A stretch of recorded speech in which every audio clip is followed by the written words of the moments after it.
Welcome back, everybody. This is a podcast series in H20 Winning the Debates for the high school community for the 2021 to 2022 policy debate topic. I'm excited to welcome Todd Royer, who is a faculty member in the School of Public and Environmental Affairs at Indiana University, to the podcast. Welcome. Thank you. So, Todd, can you provide us with a background of what your area of expertise is, and how would you describe your field of study? Sure. I'm a freshwater ecologist. So I don't work in marine systems. I work entirely in freshwater. And I really focus on what we call biogeochemical processes. So it's biological, geological, and chemical, kind of all linked together. And the way to commonly think about this would be how nitrogen cycles or phosphorus cycles or carbon cycles in freshwater ecosystems and the processes that control those cycles, and then how that relates to water quality. Most of my work is done in what we call human-dominated landscapes. So areas where humans have a very strong effect on water resources and water quality. And I work particularly in agricultural landscapes. So one of the, as we spoke prior to the beginning of the podcast, one of the things that our high school debaters are going to research is protection of those water resources. Can you give us a sense of how we are doing as a country, as a people, in protecting those water resources based on your research and experience? I would say at present, we're not doing really well. Historically, we made some tremendous progress in protecting water quality as a result of the Clean Water Act. There are two main types, or we divide water pollution into two types based on how it enters the water. And you may have heard the terms point source and non-point source. And the Clean Water Act did a fantastic job of addressing point source pollution. So the stuff that comes out of pipes, from factories, from sewage treatment plants, those are all regulated now. And most of the water quality improvements that we've seen since sort of the middle of the 20th century to today have come about because of the Clean Water Act and how it deals with point source pollution. Unfortunately, the Clean Water Act takes a very weak approach to non-point source pollution. So non-point source is runoff from agricultural land, runoff from urban land, and there is no regulatory structure within the Clean Water Act for dealing with non-point source pollution. And so when you look across the country today, most of our water quality problems, and they're substantial, are the result of non-point source pollution, which is largely unregulated by the Clean Water Act. So historically, we made great progress, but the situation today is that, at least I would argue, we no longer have the tools to really deal with the main cause of water pollution today, which is non-point source pollution. So I think implicit in your message is, in order to resolve these problems, legislative action may be required, plus additional administrative capacity and powers. I think that is one way you could achieve it. What the Clean Water Act has in the body of the law for dealing with non-point source pollution is to promote voluntary activities by the polluters. And that aspect doesn't guarantee that it will fail, right? Voluntary actions can work, particularly I would argue if they were linked to, say, market incentives. So think about farmland where we see pesticide runoff and nutrient runoff and soil erosion. Those are all non-point sources of pollution. The farmers need an incentive of some form to spend money to prevent that pollution. Now, you might do that through sort of, top-down regulation, or you could develop markets for a product that was produced on a farm that used, the best available technologies and approaches to reduce non-point source pollution. That would be an incentive, a market-based incentive, and maybe they sell their product for a premium, right? Or you develop a market for sustainably produced or sustainably sourced. We've seen this with seafood, right? And a similar kind of thing could be developed for other agricultural products. So it doesn't have to be top-down regulation with more bureaucracy, but something we have to do something. The current situation won't lead to any improved water quality. It will also take money, right? Those kinds of big investments in reducing non-point source pollution are expensive, and the current Clean Water Act, or at least the way it's been interpreted, just doesn't allocate enough money for the types and scale of programs that are needed to address the non-point source pollution problem in the country. Can you describe maybe some of the causes or potential barriers? So when I'm conversing with you, the solution sounds somewhat obvious. We need to take action, create market incentives, or various actions. But what is preventing that action from occurring? Yeah, so non-point source pollution sounds pretty simple, right? It's just runoff coming off the landscape and entering a stream or a lake. But when you get into it, it's actually pretty complicated. One, it is by definition diffuse, so we don't know the origin, right? We might look out at a landscape of dozens of corn and soybean fields and say, well, the pollution is coming from there. But where, right? Which area? Not all of the landscape contributes equally to the pollution. And so if you want to go out and address the pollution, you have to know where it's coming from. And that's a big challenge with non-point source pollution. Even more so, I think, probably in urban areas where you've got this complex urban landscape, and the pollution is coming in through storm drains and runoff from sidewalks, parking lots, green spaces. It's really complicated to figure out the source.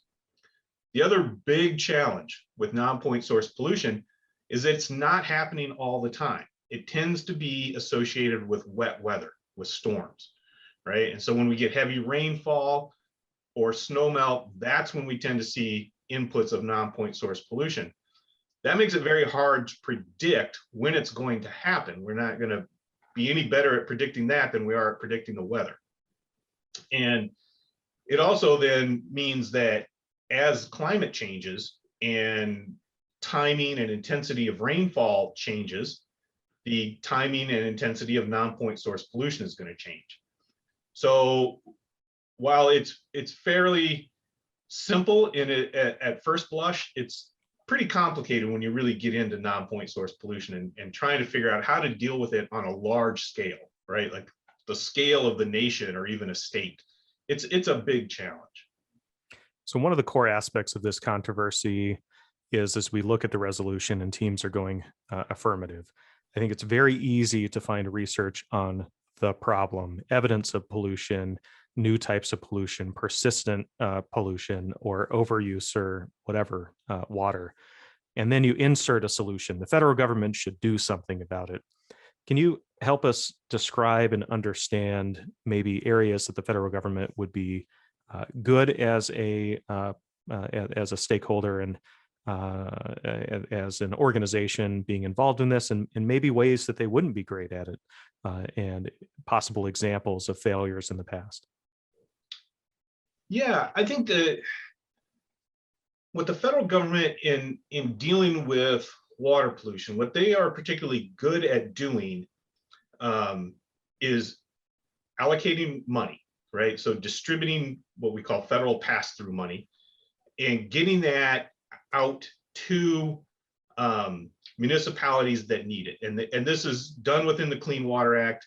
If a town needs to improve or build a new sewage treatment plant, they will apply to the federal government for grant money to do that. And so the federal government's good. And they don't just hand out the money. You have to meet certain standards. And so the federal government is very good at sort of even-handedly applying those standards across the country and ensuring a minimum level of quality when they're funding any kind of project. Where they tend not to be so good is in handling the unique situations that differ between states, right? The United States is big and we have a lot of climates, right? So we have, the very arid southwestern US to, the rainforest, the temperate rainforest of the Pacific Northwest to the, all these have slightly different variations of the non-point source pollution problem because it's tied to wet weather. And so you wouldn't want the federal government to come in and just sort of do a blanket level policy for the nation, because it probably wouldn't apply perfectly anywhere. And states are better able to handle that level of application and sort of policy development. But what you get then, of course, is the politics come in. In some states,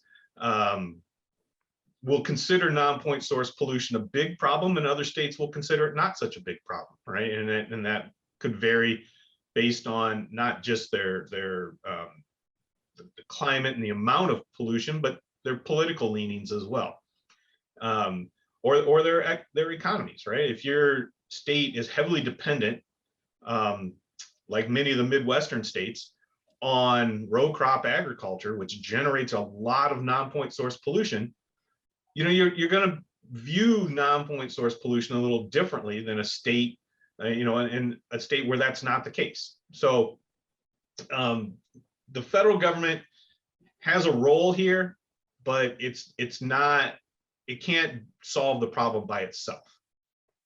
It has to have state and local partners, I think, in dealing with this. So if you were to place your faith, clearly you've invested a lot of your life into investigating these issues, likely generating data and publications. But if you were going to say, this is where we should place our faith in resolving some of the water issues that you've identified, do you have hope for the future that we'll see significant Clean Water Act type reactions to the pollution sources that you referenced, or is it better just to focus on the levers of power that may be closer in terms of both localities, cities, and state level action? It's an interesting question, and I referred to partnership between states and the federal government, and that's going to be critical, because states, with the exception of maybe a couple of very wealthy states, California, right? The states simply don't have the financial resources to deal with non-point source pollution. It's too expensive. So the money is going to have to come from the federal government. But it's the states, and sometimes even more local than that, right? Individual cities or groups of counties that are going to be in the best position to actually know what projects need to be done, how to handle the pollution, right? Or how to prevent it. And it's at that local level that the public cares. And that's, I don't say that to be cynical, like, do people in one state care about water quality in a state they've never lived in? At some level, they probably do, but they're far more concerned about the water coming out of their tap. And so to the extent that you want public buy-in, it really has to be done at a local level, right? Our water supply needs to be protected. Well, very few people are going to disagree with that, right? And so that's where you get the buy-in at the local level. It's where the sort of local knowledge resides about the sources and best way to deal with the problem. But that's not where the resources are, the financial resources. They're at the federal government. So it has to be a partnership between them. I believe that we have a unique opportunity where we have thousands of students across the country who are going to investigate a problem, and it'll produce a product, an educational product.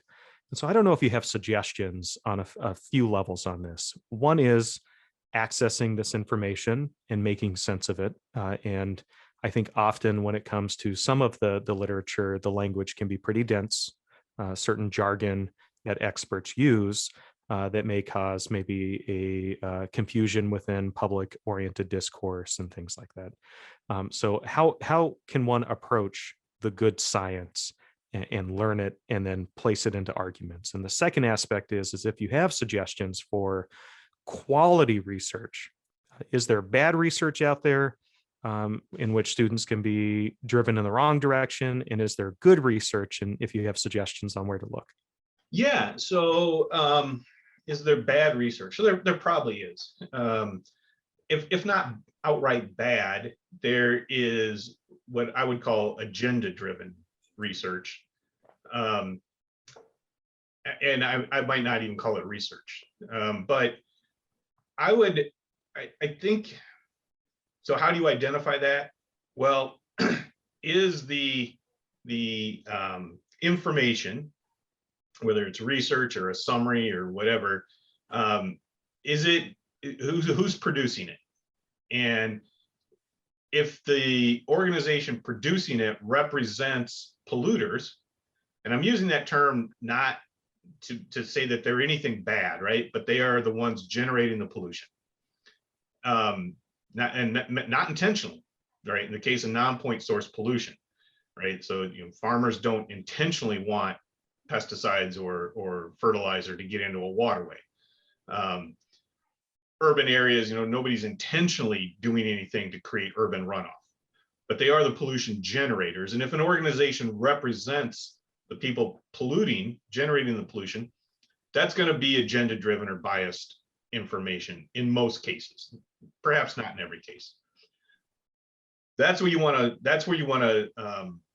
kind of look at who's generating this information, whether it's a pamphlet or a website or whatever the case may be, a white paper.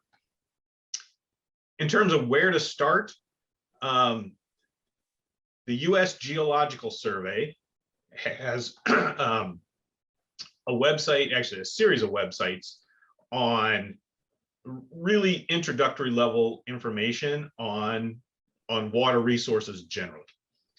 And I think that they're a federal agency, nonpartisan. Their mission is to do research and document water resource conditions across the country, among other things.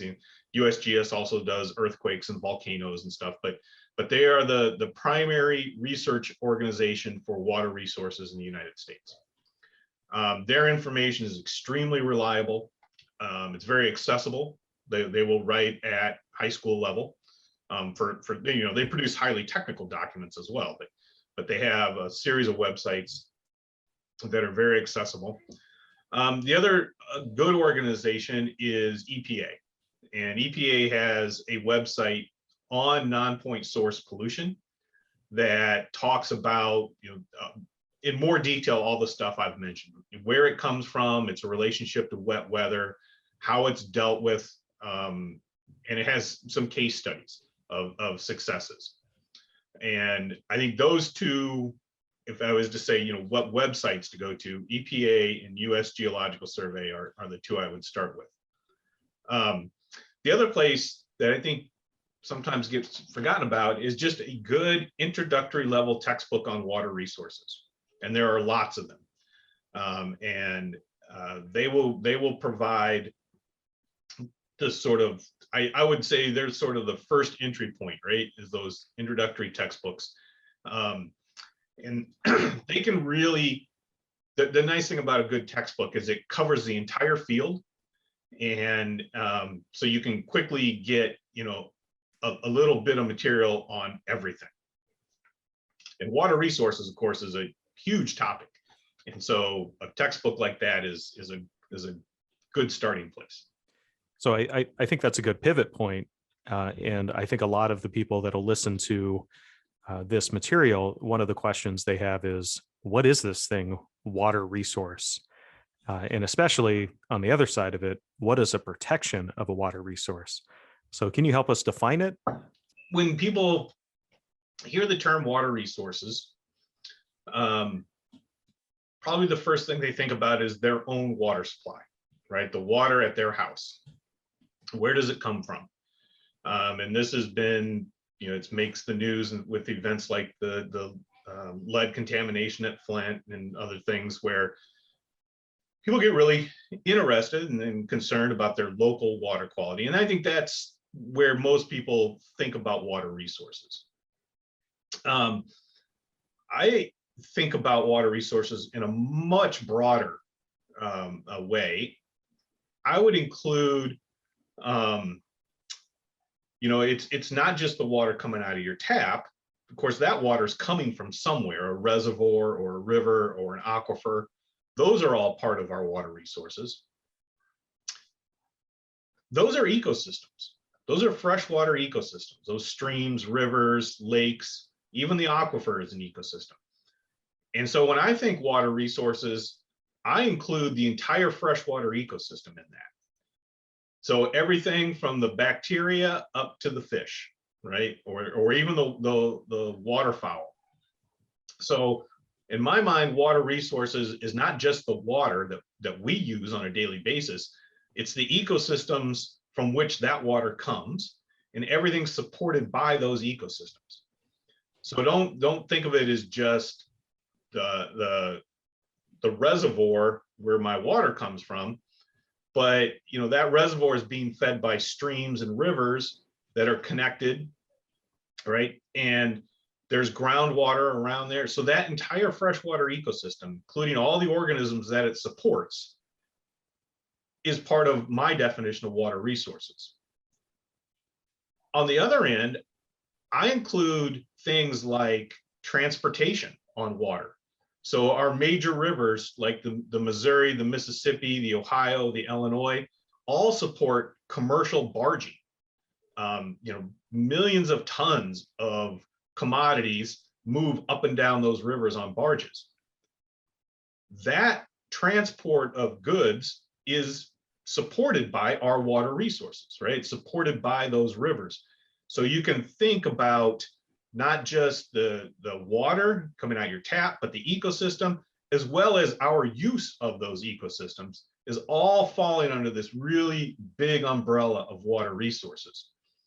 And it is, in fact, that transportation, that commerce, that allows the federal government to have any role in water resources whatsoever, right? It's the Commerce Clause of the Constitution that gives the federal power, or at least is interpreted as giving the federal government the power to regulate things like water quality and build dams and do other things on rivers that cross state boundaries. So you certainly want to think broadly about water resources. I tend to think more on the ecological side because of my background. But the engineering part of this all falls under this umbrella. So kind of a gut check and something that often students attempt to define is, what does substantially mean? So if I were to, propose an argument where I said, well, since you mentioned waterways, we should increase the removal of sediment so that the barges can move more freely up and down the Mississippi River, for example. And that should be the policy. The U.S. should fund it. Does that sound, in the context of this topic that I've presented, a substantial approach? Or would you argue that it needs to be bigger than that? I would probably argue bigger. The way I sort of interpret this substantially increase. But bigger doesn't necessarily mean all at once. And so, another aspect of water resources is flood protection. And so we have built across the country all kinds of structures to protect property from floods, levees, flood walls, dams, all kinds of things. But that was done over multiple decades. I would argue that was a substantial investment by the country into flood protection, but it didn't happen quickly, right? It happened over a long period of time, and mostly it was done by the federal government. They're the only ones that kind of, have the resources to, excuse me, to build those kinds of large structures. In your example, sediment removal, if we were to remove sediment from, 3 or 4 miles of the Mississippi River to improve barge traffic, I wouldn't consider that substantial. But if you said we are going to, over the next decade, do a number of projects that will double the amount of commercial traffic on these rivers, that to me sounds substantial, right? And so it's kind of a, substantial generally means big. And so, think big, but big things often take time. So I would say it could be, substantial, but spread out over a number of years, if not even decades. One question that came up in a prior interview was the data that we have to evaluate the problems and thus evaluate the quality of the solutions if they are implemented. How are we doing in observing the data relative to water resources in the United States? Well, I mentioned the U.S. Geological Survey, and they do a particularly good job of collecting data, organizing it, and making it publicly available. But that's at a handful, well, more than a handful, but it's at a very limited number of locations around the country. So at any one place, if I was to walk out my office here and walk to, we don't have any information on the local river here, or very little. But across the country, we get this sort of, from the USGS, we get this sort of snapshot of water quality conditions, more on water quantity. The U.S. Geological Survey does more on water quantity than quality. So the amount of water flowing down rivers is monitored continuously. And you can go to their real-time water data and get real-time data on river flows from all over the country.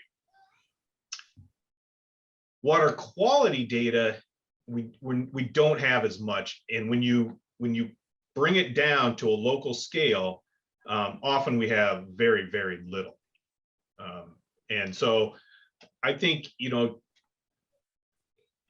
if we were to make a substantial investment in protecting water quality, particularly from non-point source pollution, we would want a good monitoring program, right? That would allow us to track how we're doing.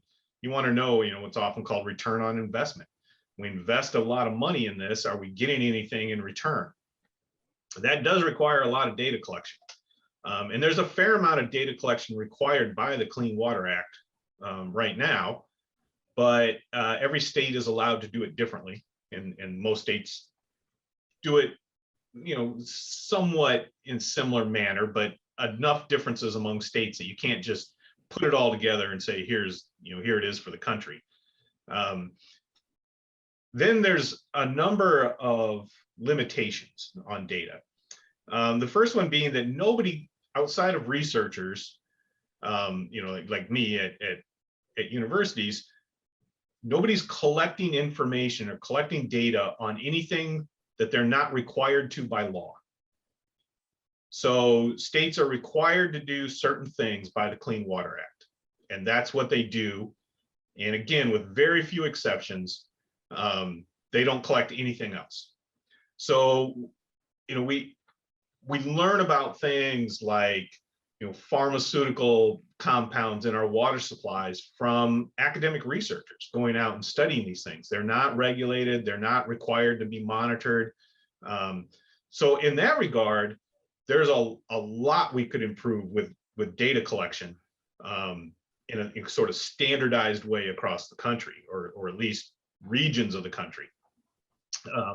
So yeah, I think it would be foolish on our part to invest a lot of money in some substantial effort and then not track, what we're getting in return. I think two topics that you described are I can maybe dive a little bit deeper into. So one on the agricultural question, right? You've described I think you used the term kind of row cropping. Row crop, so things like corn and soybeans. Right. Yep. Yeah, I mean, that requires a lot of investment in very expensive technologies. I have some farmers that are in my family. And so the knee-jerk response to, let's say, a significant action to reduce that type of runoff is, well, then our industrial agricultural model will not exist anymore. They can't continue that process. I mean, is that a type of, is that a chicken little sky is falling, perspective? Are there ways that we can implement this that are adaptive, or do we really have to make some hard trade-offs when it comes to, let's say, that type of industry and the water usage that we have in the United States? I mean, this is a question for which we don't know the answer, right? And on the one hand, we could say we have to keep farming the way we're farming, right? Big industrial scale farming, the kind of stuff you see as you drive across the Midwestern US. So how can we adapt it to have less environmental impact? And there's a lot of research being done on that, and by me, among others. And I think, the jury is still out on whether anything could really reduce the amount of water pollution that comes from that kind of industrial agriculture. The other approach would be to say, look, we have to just completely revolutionize farming, how we do it. And it's not that we might not have to do something new, we might have to do something old, which is go back to not just a two crop system, but where farmers would have, they might grow 3 or 4 different crops and in a rotation, and fields would be set aside for a year or two, to recover after growing crops for 3 or 4 years. And so it's possible that to really improve water quality in areas that are intensively farmed might require some pretty substantial changes in how we farm. I tend to think that that's probably the case, in part because of climate change, and that the system that's in place right now, growing in the Midwest, growing corn and soybeans, really maximizing production, probably won't work under the climate of 2050 or 2080. So we're probably going to change anyway, and we might want to think about how can we adapt to this climate in a way that will also reduce inputs of water pollution. I think the students are going to do a lot of research and dive into that particular question, and it's going to be a very heated aspect of this topic, and one that's fruitful for them to deliberate about. The question that you mentioned before about pharmaceuticals in groundwater, my assumption is that the pharmaceuticals can get into, or not just groundwater, but water generally, can get into water in a few pathways. One that I have memory of is we consume it and we excrete it and it gets into our water. Mm-hmm. Others are dumping it into water, whether it's just putting it into our disposals and things like that. So let's say that we have good data. We recognize that this is getting into our groundwater and affecting species and other things like that, bioaccumulation or anything else that you can imagine. Man, that sounds like a hard thing to fix. So then what do you do? And does that place, I mean, is that, do you have to look at pharma to fix it and say you can't use these chemicals because it gets distributed? Or is it a municipality thing? Do we start putting obligations on the municipalities to start cleaning out their water before it gets reintegrated? Or, how does that work? So it's really tough, right? Where the product that results is of benefit. And another great example for anybody that lives in the northern parts of the country is road salt, right? Road salt does a lot of good, right? It is a public safety, that's why we put road salt down, prevent accidents. But all of that salt ends up in water, either in a stream or a lake or groundwater. And so, every bit of salt that's put out there is going to serve as pollution. It's going to go somewhere, even though it melts, we don't see it anymore. It's not gone. It's just moved into some water body. In the case of pharmaceuticals, yeah, you're right. Most pharmaceuticals that are produced are taken, they pass through our body. They may change a little bit chemically, but they're still, they are designed to be biologically active, to do something inside of an organism. And they will enter the waste stream. They will go to a wastewater treatment plant, a sewage treatment plant. But sewage treatment plants are not designed to remove those compounds. And often they don't. The compounds just flow right through the sewage treatment plant and enter into whatever water body the sewage treatment plant is discharging its effluent.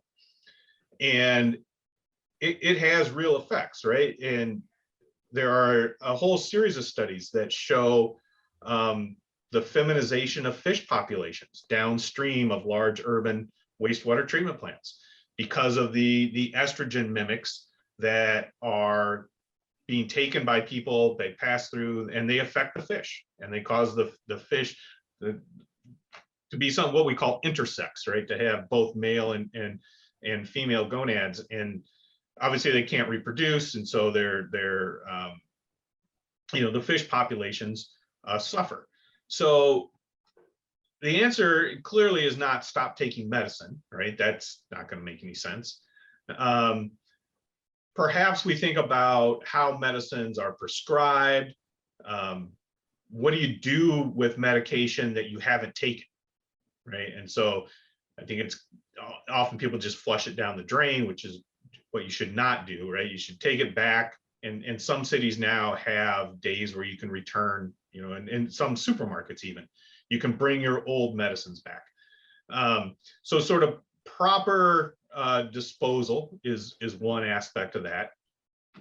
But nothing, even if you take it as prescribed and you do everything correctly, it's going to pass through your body and end up in a waterway. And there isn't a whole lot we can do about that, short of completely redesigning the sewage treatment plants to remove these kinds of chemicals, and that would be an engineering challenge in and of itself.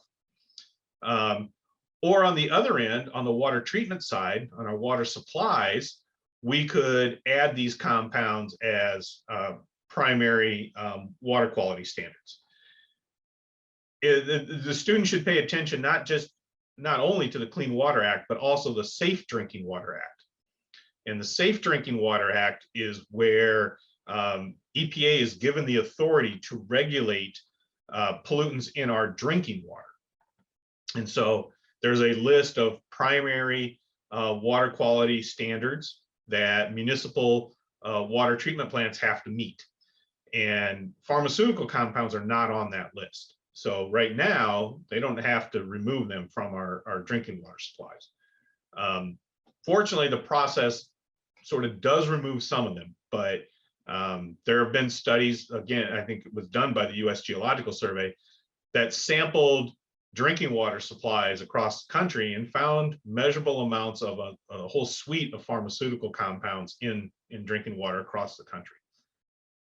That's a really big problem, if it is a problem, right? And so we don't know the human health effect yet of what that means, right? That there are very low levels of a number of pharmaceuticals in our drinking water. What does that mean for us? We don't really know. So that's an active area of research. So again, I am no expert on these topics other than cursory research throughout the years and my own nerdy interest in it. Are there any issues that maybe I did not ask about that you would want to leave in terms of a discussion point for this audience of high school students? Is there areas of research or of significance that you would want to also emphasize in terms of their research or issues and perspectives that they should bring to this topic? Well, a couple of things. And again, this comes from my thinking about water resources very broadly, to include, attributes of the ecosystems themselves, the streams, the rivers, the lakes. That the habitat quality in those areas is often degraded.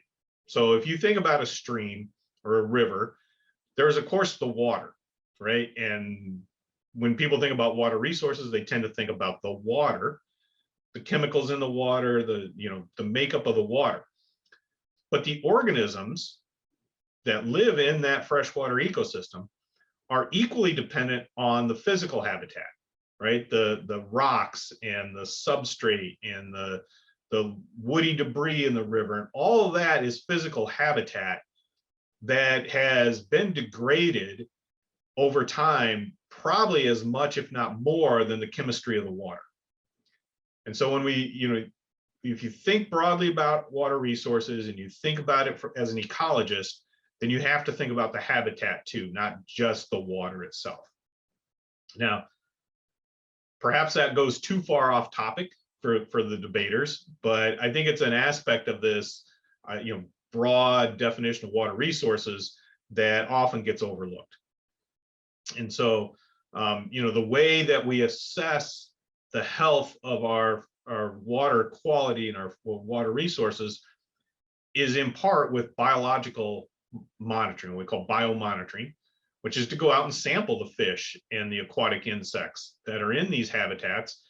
And what kind of communities do we find? Healthy, diverse communities, or degraded, low species diversity, just pollution tolerant fish. What do we find when we get out there? And then that we then infer something about water quality. Well, you could have tremendous water quality, right? The chemistry of the water could be great, but if the physical habitat is bad, you won't see those healthy, diverse communities of freshwater organisms. So we have to think about the water quality and the habitat together, right? That's an area that I think often gets overlooked.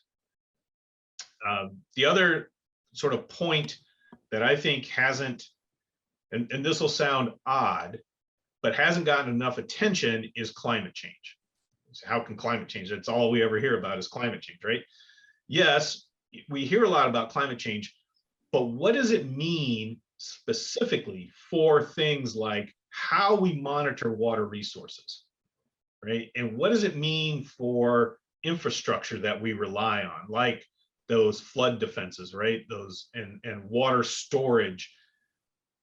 That when you bring climate change down to that level, right, then it becomes it's much less certain. We know the climate is changing. We know it's going to continue to change, but what it means at that local level is still really not well understood in the context of water resources. We might be able to predict, here's what your temperature is going to do at your, in your state or your county, but what's it going to do to water availability at your location? Those kinds of questions are sort of the cutting edge area of research right now. Is there a distinction, I think, for you, your colleagues, and others that are motivated by this, and how you view the environment, your relationship to it, in terms of ecosystems and habitats, that may be distinct from somebody that only views water from the perspective of individual use? I wish everybody thought broadly about water resources, but I know that's not the case. And I think that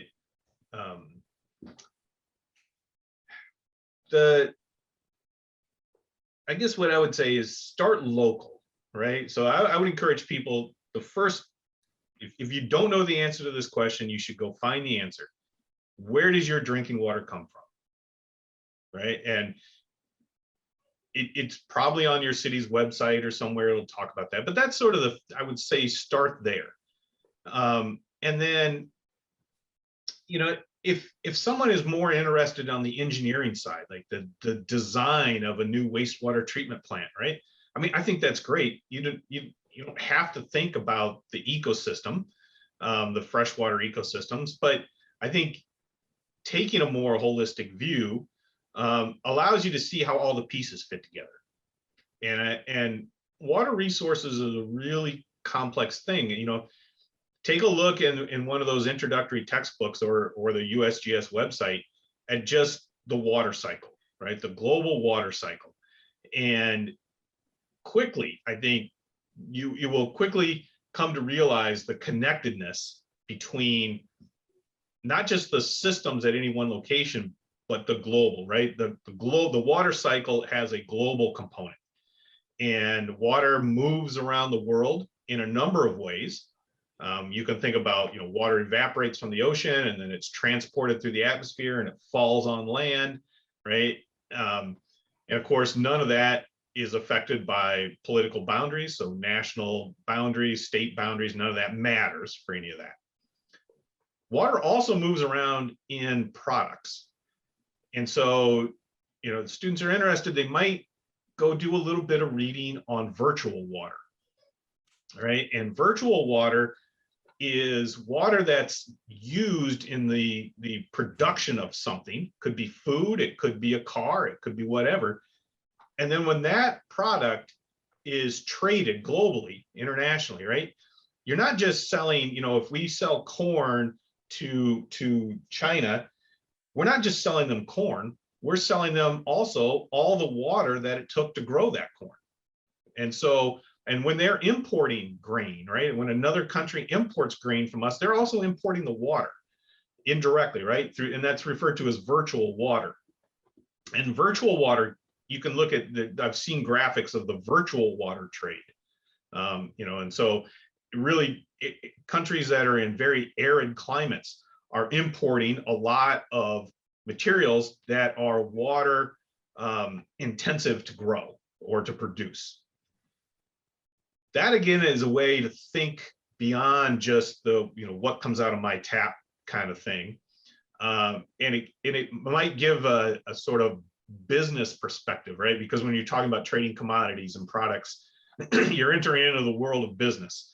And it's certainly not my area, but I find the topic of virtual water to be fascinating in terms of how it's traded. And so the last question, and it's kind of a curveball, is there any non-science policy, hard data, water-related music or nonfiction or anything else that you would highly suggest that the students should pick up as well as they're debating about these heavy issues? Well, one of my favorite novels is called The Monkey Wrench Gang by Edward Abbey. And Edward Abbey was a environmental writer and activist, and a novelist. He wrote novels. He wrote both fiction and nonfiction.